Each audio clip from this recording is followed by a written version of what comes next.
highly anticipated. Keswick just hired a new general manager, Keswick Hall. Who did? Keswick Hall. A new general manager? Yeah. Interesting. I just saw it on LinkedIn. So Rob's not the GM?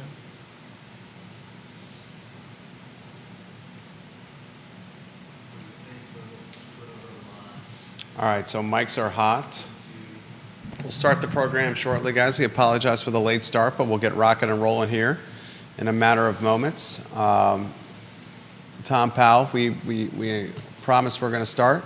Viewers and listeners, like and share the show. YouTube is hot. Hootie's Facebook page is hot.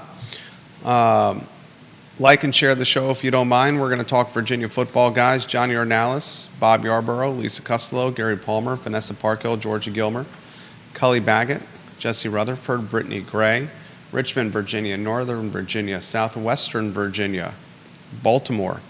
Thank you for watching the program. I don't know what's going on in Allentown, Pennsylvania, but there's folks that watch this program routinely in the Allentown area. Thank you kindly for watching the program. Folks in Rhode Island watching the program, Newport News and Williamsburg, Virginia Beach watching the program. Like and share the show. If you're watching on Twitter, retweet the show. Give us a retweet, ladies and gentlemen, please. Hootie's Twitter account is strong. He's got a strong Twitter following. Hootie Ratcliffe does. Judah Wickower, my friend, we can rock and roll and start the program when you are ready, sir.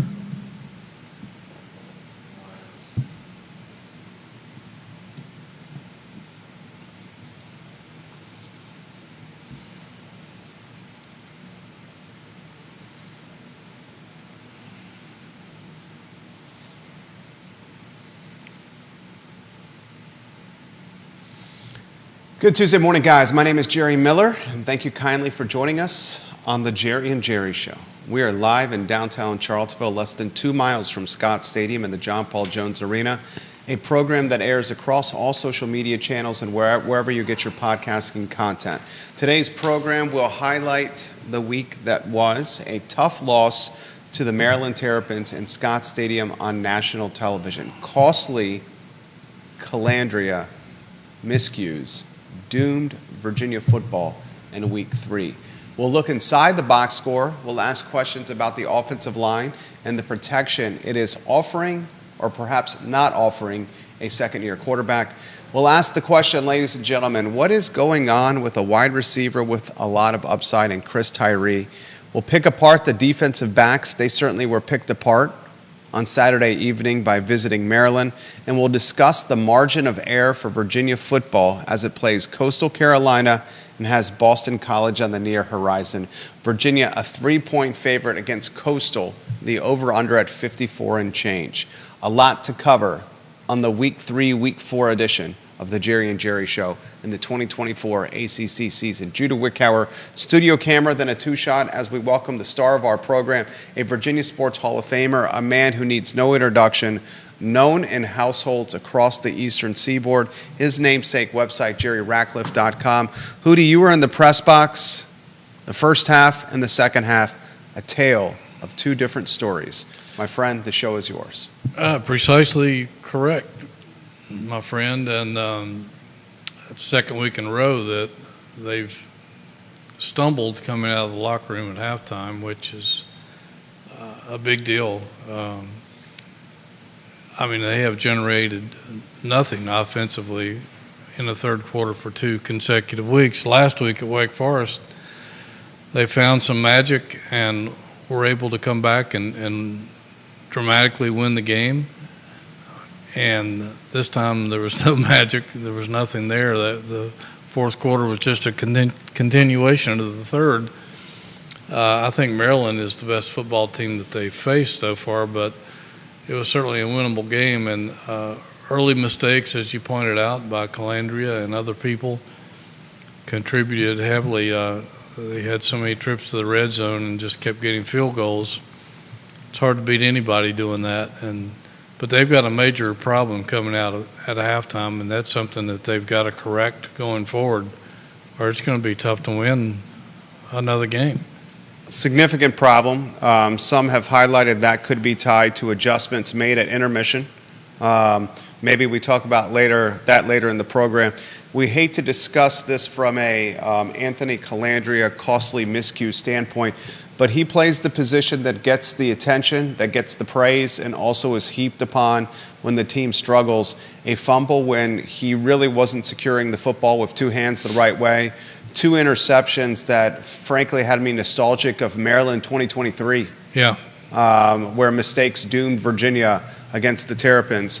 I guess we got to start with the quarterback here, Hootie Ratcliffe. Yeah, no question. He made a lot of unforced errors, and I mean, it cost them big time. They could have had a healthy lead, an even healthier lead at halftime than what they did, and they just simply blew it. I mean, they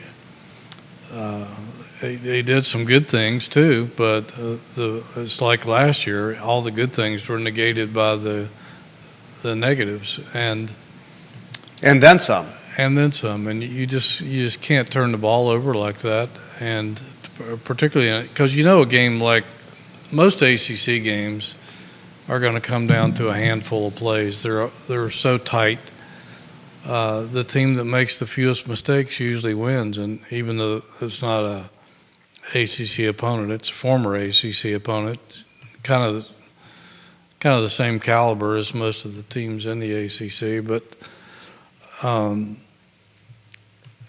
he just made some critical errors, and you're putting yourself in a hole, just like he did a lot last year.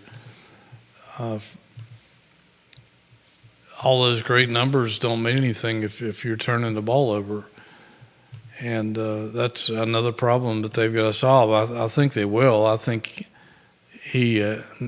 probably nobody hurt more over those things than he did. That's the kind of kid he is. But, I mean, what do you want to do? Some people were calling for Musket to come into the game, but I didn't think that was going to happen, and they're going to ride Calandria until he proves otherwise. And I don't think he'll keep making these kind of mistakes. I think he's a kid that usually learns from his mistakes. But he just had a bad game, and that's going to happen from time to time. But they dug themselves into a hole and then couldn't come out of it because of the third quarter blues is what I've been calling it. I don't know. I can't figure it out. They just get totally dominated in the third quarter on both sides of the field. Calandria leads the Atlantic Coast Conference in interceptions.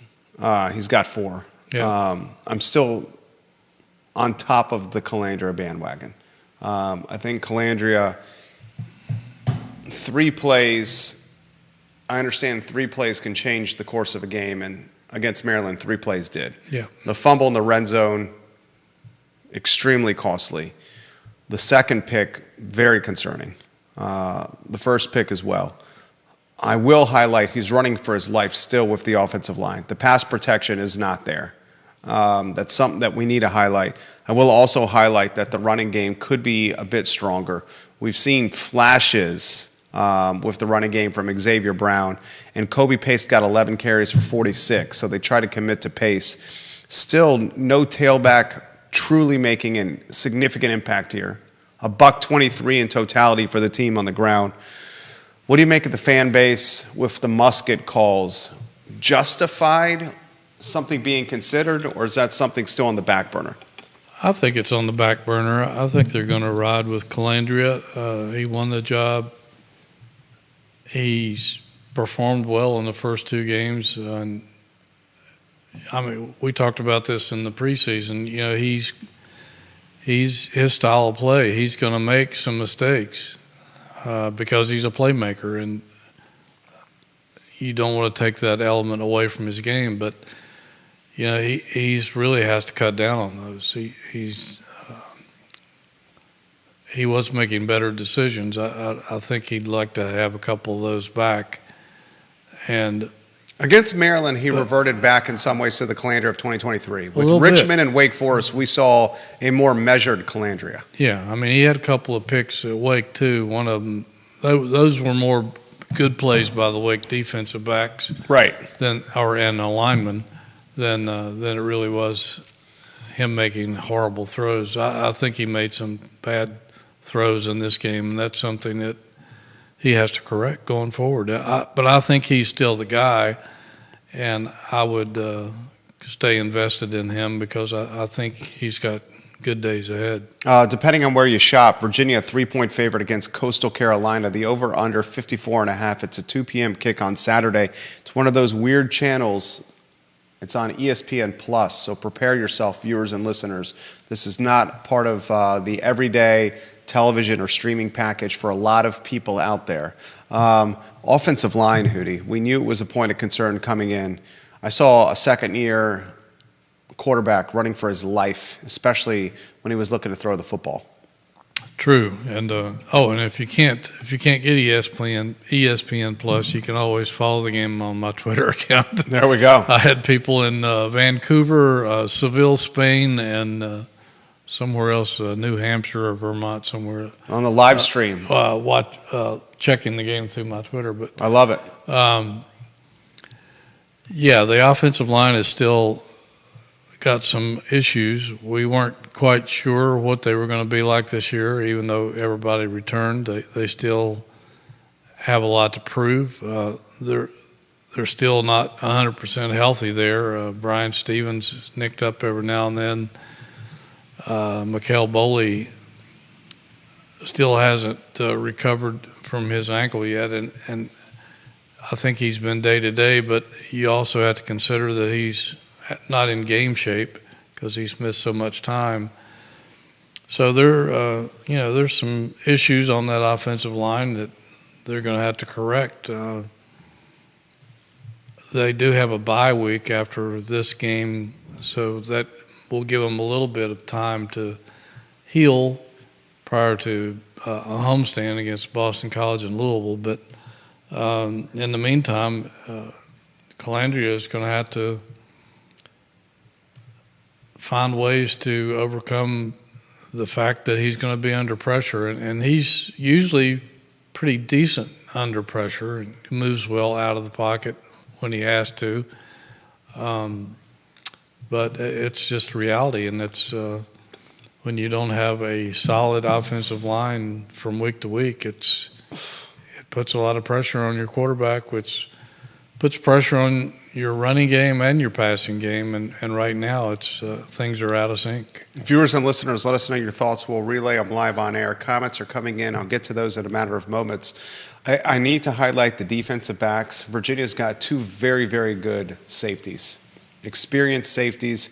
Jonas Sanker is my personal favorite guy on the football team, the Covenant School graduate who is sideline to sideline. His counterpart, I believe, a 6-year, which is unbelievable to say, as a safety. Quarterbacks, we saw this against Maryland, are not targeting the center of the field with passing attempts.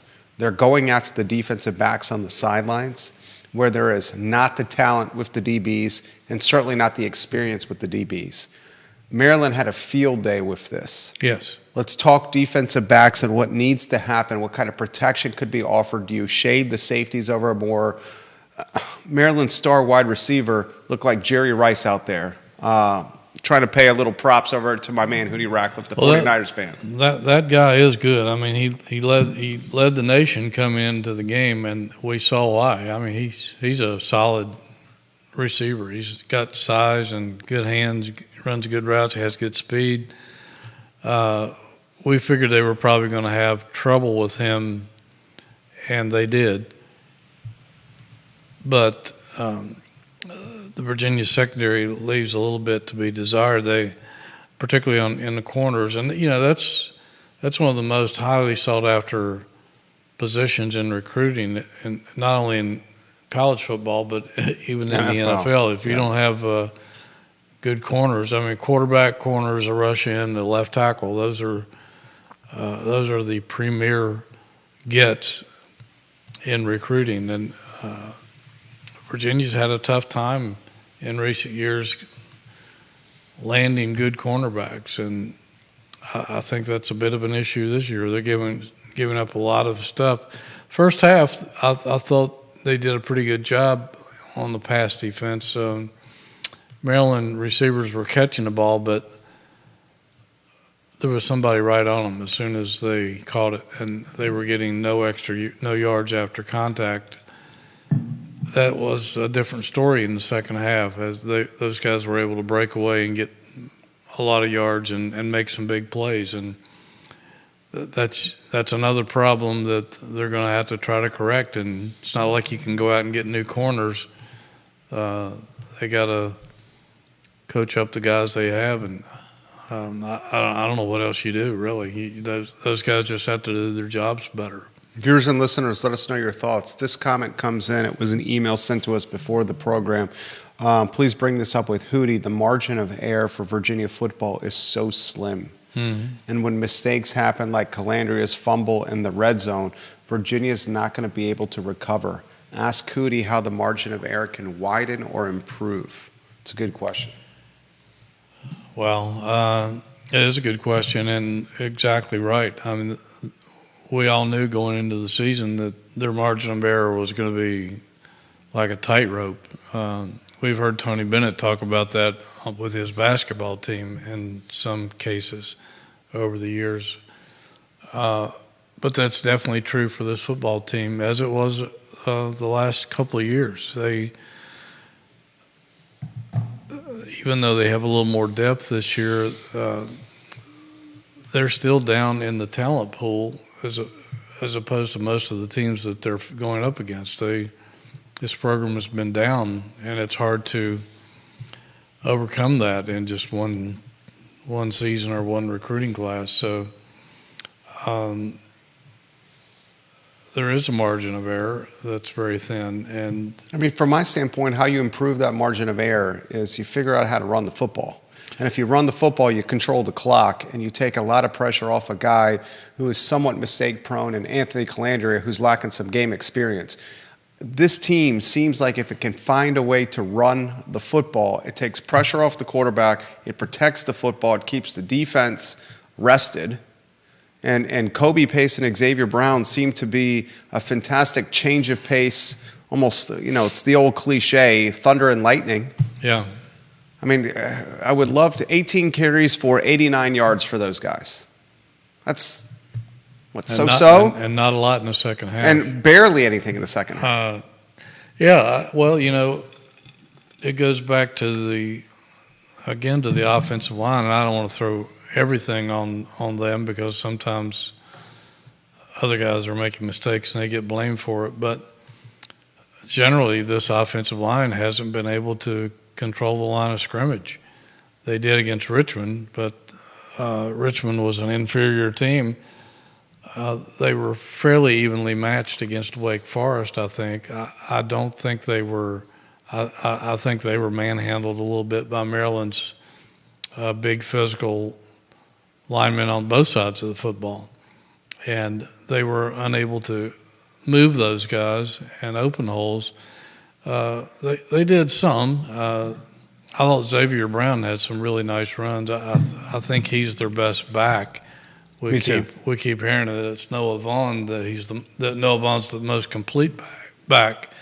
And we saw him for the first time. He had a few carries in this game. But Xavier Brown has impressed me. I think he runs with more speed. And he's got that giddy up. He does. And I think he may end up being the starter before the season's over because Pace is being given the opportunity. And while he's doing an okay job, he's not doing what it takes to make that a dominant run game. And again, part of it's not his fault, but until they can get that straightened out, Jerry, I don't know, because you're right. That is a way to erase some of that margin of error, but therein lies the problem. Are they good enough to do so? And right now they don't seem to be. They should be able to be more dominant, I think, this week against Coastal Carolina, an FCS team. But it's a good FCS team. But Coastal Carolina is a good team. Yeah, they are. But Yeah. I still think Virginia probably has overall more talent and probably has an edge on the at least the offensive line, maybe the defensive line as well. I mean, fourth game of the season, this is not hyperbole or exaggeration. This is a must-win game for Virginia. Oh, every game is now. Going 2-0 was great unless you lay an egg in game 3, and so that puts you behind the 8 ball again. And for this team that's trying to win 5 or 6 games, Vegas had it at what, 3.5? Every game is huge. Vegas had the line at what, 3.5? For this week? Yeah, no, 3.5 for the wins on the season. Was it 3.5 or 4.5? Yeah, I think it was 3.5. 3.5. I think you're yeah. right. And we thought they would win 4 or 5. Right. Maybe 6 if they could pull off an upset somewhere. And right now, I mean, I was looking at, I guess it's ESPN's metrics. I don't know that they're favored to win another game this year, but their best chance. Their favorite against Coastal. Against Coastal. Yeah. They're a 3-point favorite. And I think they have I think the metrics had them as a 47% chance of winning that game. 45% chance, which is their best chance of all their games remaining according to those metrics. They had a 33% chance of beating Maryland according to those metrics, 45% Carolina, and then less than 40% chance for any other game the rest of the season. They have a 37% chance against Carolina, Pitt, and SMU. So that's that shows you what the odds are and how things are stacked up against this football team. We knew going in it wasn't going to be easy. All six of their 6 first games, all of those games are winnable.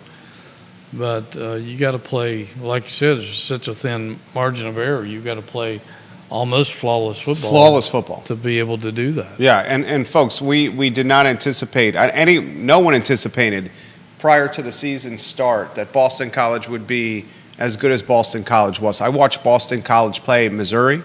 I watched most of that ball game. BC at Missouri. You're talking a top 3 team in the nation.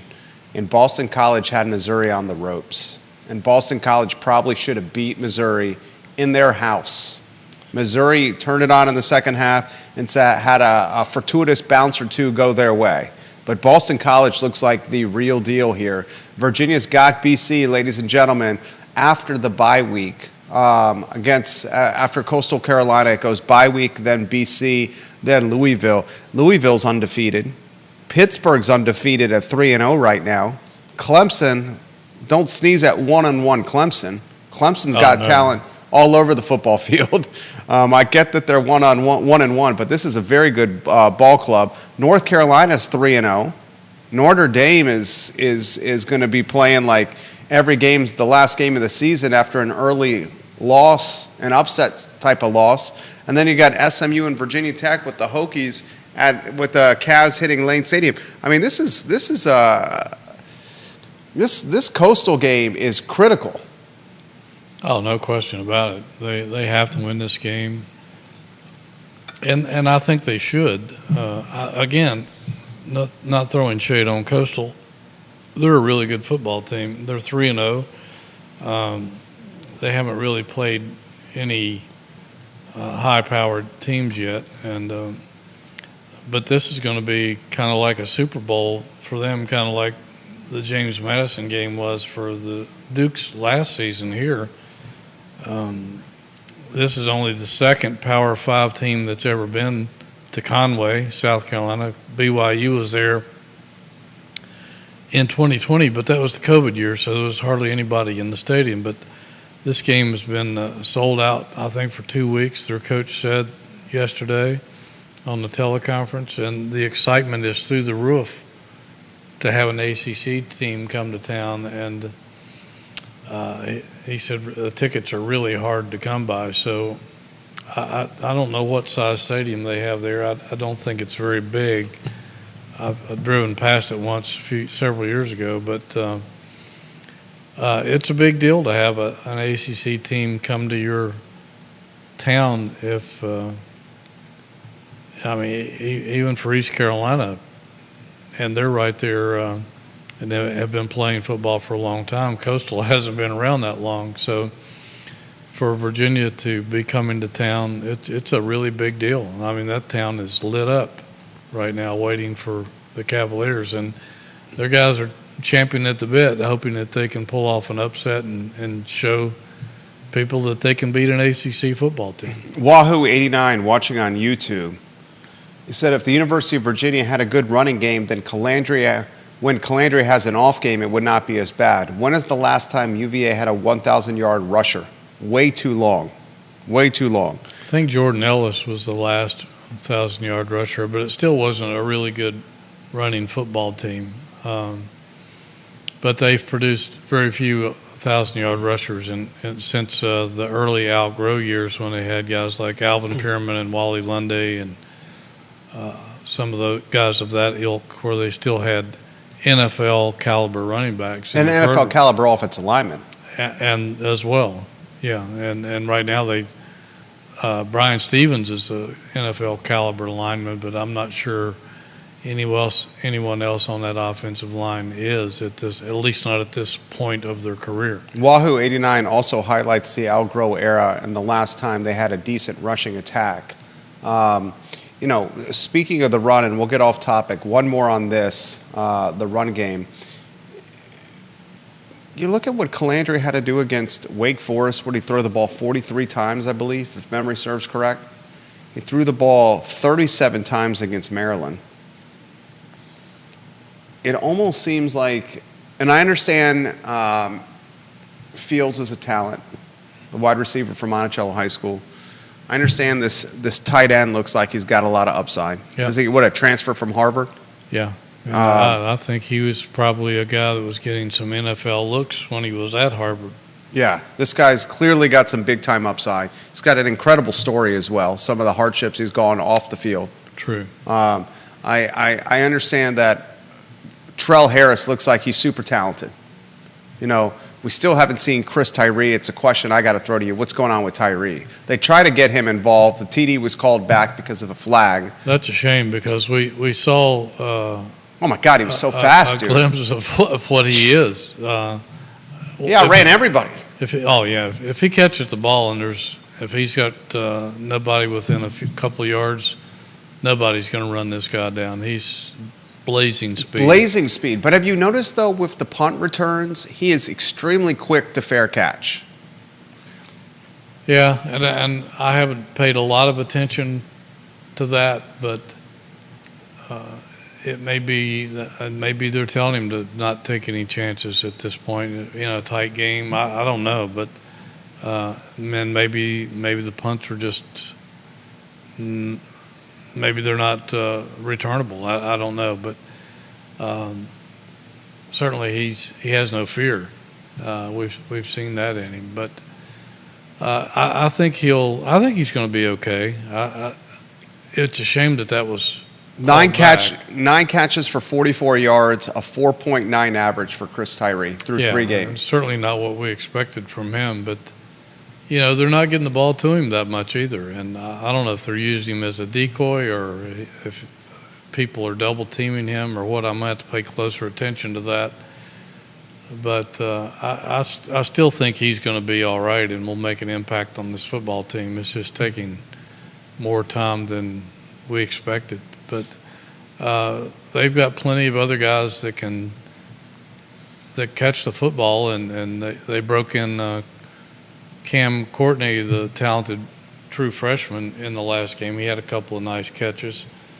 He looks good. So I don't think that's going to be a problem going forward. The problem is trying to establish a running game and trying to get Calandria to get a little pressure off of him, and hopefully that he'll learn from his mistakes and cut down on those. He's thrown the ball a lot because he has to, because teams are making them somewhat one-dimensional, and they're playing from behind in the second half a lot. So a lot of times coaches will abandon the run to some degree, if not totally, and just throw the ball to try to get back in it. Cam Courtney, guys, is a guy with some upside. 5'10", $193, a first year from Manassas, Virginia.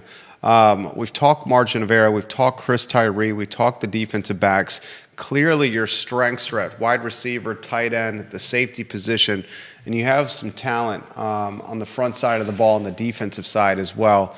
Virginia's got Coastal Carolina and what clearly is a must-win ball game for Virginia. 3-point favorite, 54.5 the over-under, 2 p.m. Saturday on ESPN+. If you don't get it, hop on over to Hootie Ratcliffe, Jerry Ratcliffe's Twitter account. He does a fantastic job of live streaming. Keys to victory against Coastal. What is that, the Chanticleers? Chanticleers. What is a Chanticleer? It's a rooster, I believe. It's a rooster? Yeah. Okay, the Chanticleers. But yeah, pretty cool nickname. They have cool colors, that ocean blue that they have, and it's a nice football program they have going down there. I know they're excited to have Virginia in town. They were supposed to play Virginia a couple of years ago, but that was one of the games sacrificed after the slayings of 3 Virginia football players, so it didn't get played. I don't know if I don't know. I haven't looked at the future schedule to see if they have a return game to replace that one or not. But it's pretty cool that Virginia's going down there, and it should be a great environment, a very electric environment, because their fans are going to be jacked up. I don't know how many Virginia fans will make the trip. Probably not that many, but I mean, it's a big deal to them. They would love to pull off the upset. It would be another feather in the cap for a Sun Belt team, and the Sun Belt is producing some pretty good football teams, no question about it. But it is a must-win for Virginia, because there's not a lot of games you can point to on the schedule that they're going to be favored in, and so they have to get everyone that they possibly can. You know, some people think that they will win 3 or 4 games, and if that's the case, then Tony Elliott will probably be on the hot seat. I thought they would win between 4 and 6, depending on how things go. And if Tony Elliott finishes with 3 wins for the 3rd straight year, that's going to be tough. Yeah, that's going to be tough. Yeah, but you know, they should be good enough to win more than that. They've got enough talent, even though it doesn't stack up against a lot of ACC teams because of the portal and because of some of these guys returning for 5th and 6th years, even 7 years. They have enough talent to win that many games. They just got to play better, and they can't afford to come out. I mean, that's a real problem when you're coming out of the locker room at halftime, and your main goal is to establish momentum. I mean, they were getting the ball back. They got the ball back, received the kickoff in the second half, and you can't do anything with it. You lose all the momentum you had right off the bat, highlighted right that out of the locker room. You were watching in the press box. I was watching in the comforts of the couch and the big screen. Exactly what you said was highlighted in the broadcast. They said on the broadcast, the air has been completely taken out of this stadium because of that stalled drive. No question. And you just can't allow that to happen. I mean, that's one of the big things in football. And Tony Elliott talks about winning the middle 8. That's the last 4 minutes of the first half, the first 4 minutes of the second half, and they haven't been doing that. They didn't do it against Wake. They didn't do it against Maryland. No, I mean, they were outscored 20-0 in the second half, and they only crossed midfield, I think, once in the second half, and that speaks volumes right there. You you can't do that and expect to win a football game. And the third quarter is so crucial. You don't have to win it, but you can't lose it. And they've been getting killed in the third quarter. They haven't been able to stop the other offense, and they haven't been able to generate any offense. And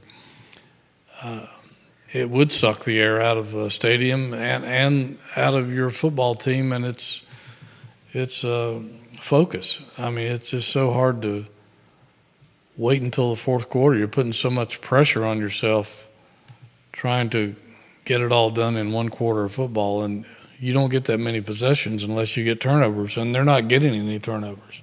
23-7, Virginia's been outscored in the third quarter through 3 games this season. 23-7, 10-0 against Wake, 10-0 against Maryland. They did outscore the Spiders. That's a huge number. Yeah, it's a huge number.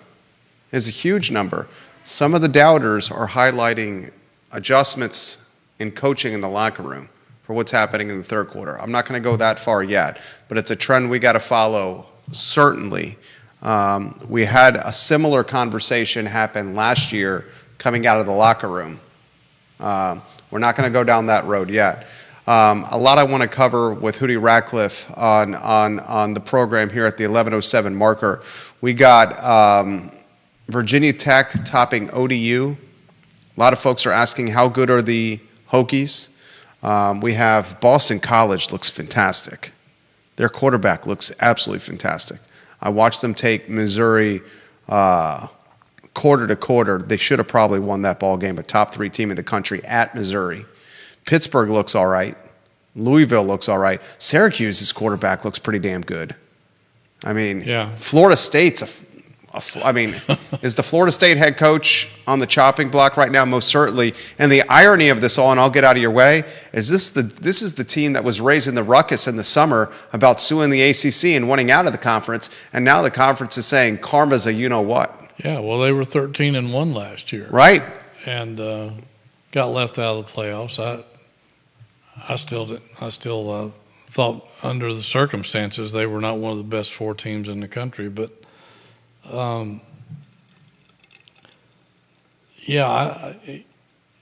Mike Norvell might have been on the hot seat, except they signed him to an 8-year, $85 million contract in the offseason. So if they fire him, they're going to have to pay him a lot of money, $65 million.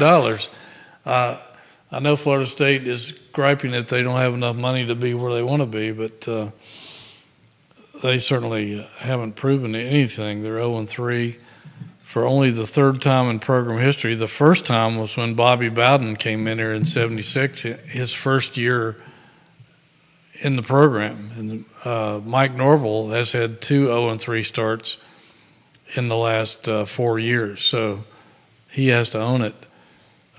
And losing at home to your old team, Memphis, certainly didn't instill a lot of confidence in their fan base. I saw some of that game, and their stands looked really empty in portions, which is really bad because that place seats about 90,000 people. So Florida State definitely got some issues. I don't know who they play this week, but I'm not sure it's anybody easy. If I recall, I'll let you know right here in 1 second. Florida State's being outscored 72-46 so far in the season. Cal, they have Cal in Tallahassee. And Cal just upset Auburn on the road 2 weeks ago, and I've seen a little bit of Cal. I watched. I was through writing and late Saturday night, and I watched some of the Cal game. Yeah. And they look pretty good. I think Cal has more talent than they were given credit for in the preseason. They've got some players, and that late start. Unless you're diehard college football fans like us on the East Coast, I mean, that game probably ended close to 1 a.m. Oh, I'm sure. Because we're talking, what was kickoff, 10:15? Probably. Yeah. Unbelievable. Yeah, I've covered some games out there that started that late, so it's it's no fun if you're a player in the East and have to go out there. That's what I'm saying. Right. If you're an East Coast player. Yeah. With the cross-country trip. And then the late start. Yeah, it's hard to get accustomed to those hours. I mean, that's home playing field. at those hours. That's home field advantage. Oh, no question about it. Now, the reverse is Cal's making that trip as well, Yeah. across the country to the East Coast and having to do the same. But at least it's not past your bed. Now, granted, these are 18, 19, and 20-year-old kids here. Well, yeah. Yeah, they're staying up late. But you see the point I'm making. Playing it Yeah. and hanging out are two different Touche. things. Touche. Absolutely touche. But you're right. And, yeah. Cal's 3-0. I think it's easier for West teams to come east than the East to go west. 100%. Yeah. 100%. I think the NFL has proven that over the years. But, Yeah. But Boston College, I agree. I think they're better than people thought they would be. And Bill O'Brien is a solid football coach. I mean, he's coached the Houston Texans. He was on Nick Saban's staff. I think he was on Belichick's staff at some point. He was down at Georgia Tech a long time ago, back in the mid-'90s, mid-'90s, I believe, on that staff they had down there. So that guy's a solid coach. He's going to make them a good program if they can hold on to him. He may take off for the NFL again, but I don't know. But Boston College is no gimme, that's for sure. I'll throw these to you here. And Louisville, it could be sneaky good again. Dude, I mean, last year we didn't think they were going to be that good. And You they just ended read up my in mind. The ACC championship. You game. just literally read my mind. I was literally going to highlight about Louisville, not a team to overlook. Yeah. Louisville's unblemished. I'm going to give you the unblemished teams here, Hootie. You got Syracuse at 2-0, 1-0 in conference play. Guess what? Great quarterback play with Syracuse. Pitt's 3-0. Duke is 3-0.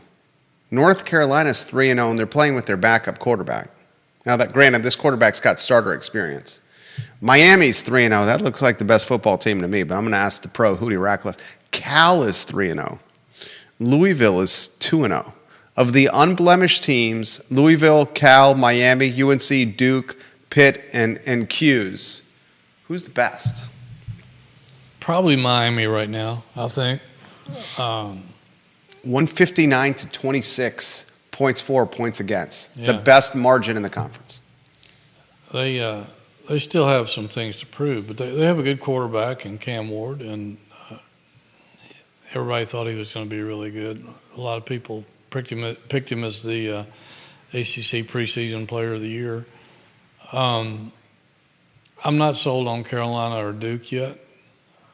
I don't think they've really beaten anybody of consequence. Syracuse is wait and see, but I think they are better than they were in the past. Louisville, it's hard to get a gauge on Louisville because they have so many transfers in and out each season. It's hard to get a read on them until further down the road. Boston College has certainly improved.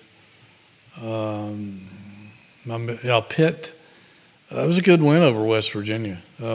West Virginia is usually a pretty decent team. Rivalry game. Really good, backyard brawl. Pitt usually West Virginia usually has a really high-scoring offense. So Pitt is sometimes sneaky good. We'll wait and see on them a little bit, but I think they're a decent football team. He's had a solid program there for quite a while now. Week 4, God, it's flying by, on the near horizon. We've covered UVA and Coastal. Other games to watch we'll highlight here in a matter of moments. I'll rattle off some other games to watch in week 4. Other storylines you're following so far through 3 games in the Atlantic Coast Conference.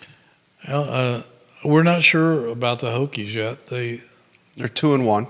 They're 2-1. They struggled out of the gate, but I think we're going to have to wait and see on them when they play a more high-profile program. I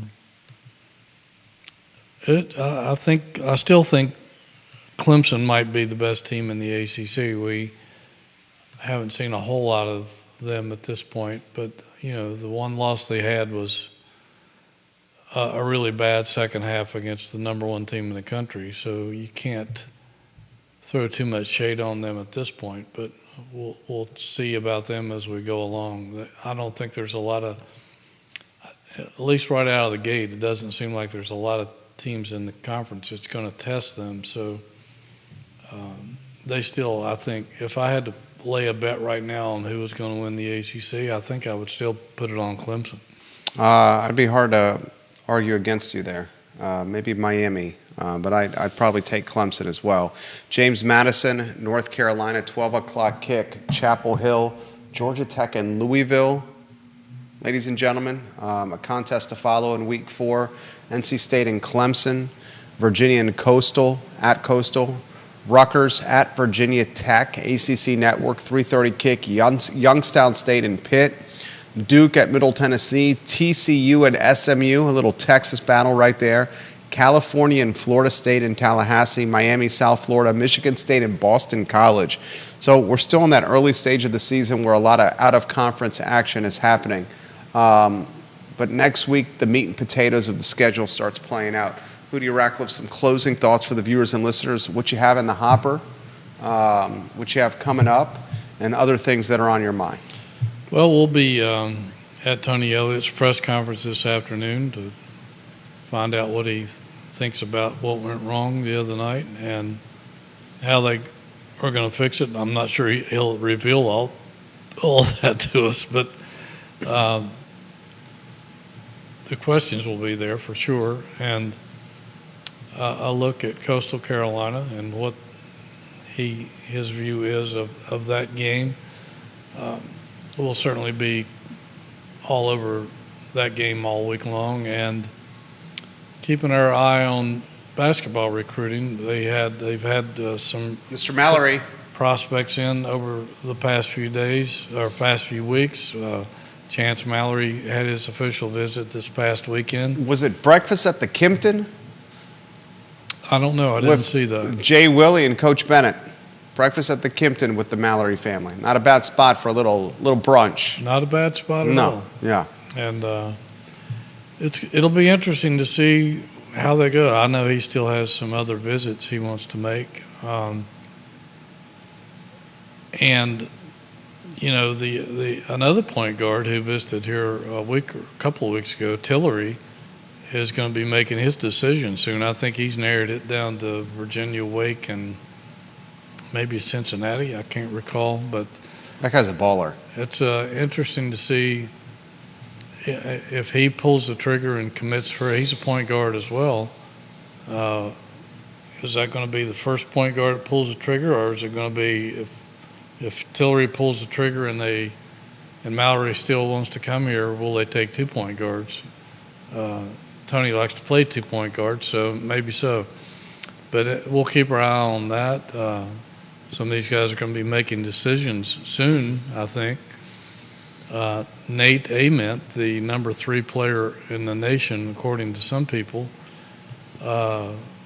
probably a one-and-done guy who Virginia was highly favored to land, postponed his visit. He canceled both his visits to Kentucky and Virginia and said he may wait till the spring. I don't know if that's good or bad for Virginia, but the fact that he canceled all of his visits is probably nothing that inflects upon Virginia. So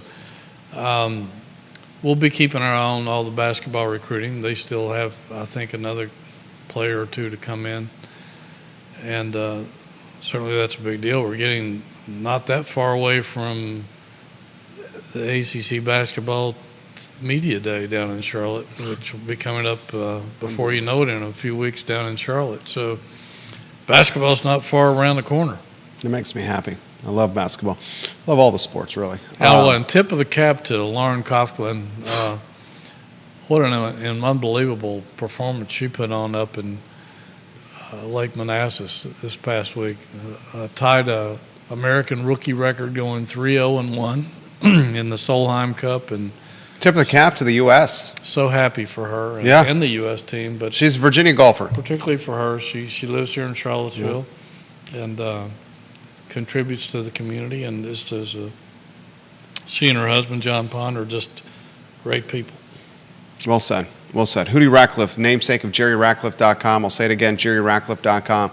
I'm genuinely and literally on his website 2 to 3 times a day.